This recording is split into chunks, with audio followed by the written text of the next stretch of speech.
बहुत समय पहले की बात है। एक घना जंगल था जिसका नाम था हरित वन। उस जंगल में हर प्रकार के जानवर रहते थे। हाथी, शेर, हिरण और नाना प्रकार के पक्षी। लेकिन उन सभी में सबसे सुंदर और सबसे बड़ा प्राणी था एक विशाल मोर जिसका नाम था राजमोर। राजमोर आम मोरों से बहुत बड़ा था। उसके पंख इतने विशाल और रंगीन थे कि जब वो उन्हें फैलाता तो ऐसा लगता जैसे इंद्रधनुष धरती पर उतर आया हो। उसका नृत्य देखने के लिए जंगल के सारे जानवर इकट्ठा हो जाते थे। उसकी चाल में शान थी और उसकी आवाज में एक अजीब सा आकर्षण।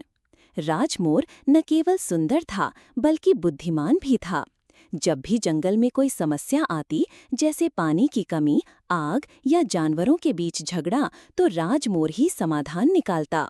सभी जानवर उसका आदर करते और उसे वन का महाराजा कहते।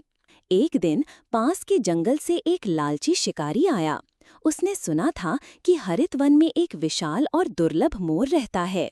उसने सोचा कि अगर वो इस मोर को पकड़ लेगा तो बहुत पैसा कमा लेगा।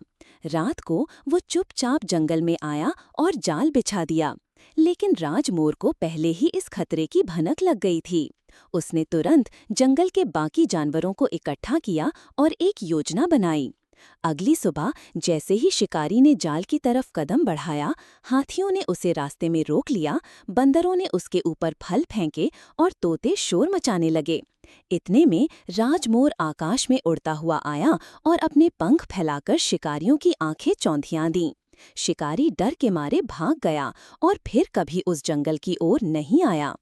उस दिन के बाद राजमोर की बहादुरी की कहानी पूरे जंगल में फैल गई। वो न केवल सुंदर और बुद्धिमान बल्कि बहादुर भी था।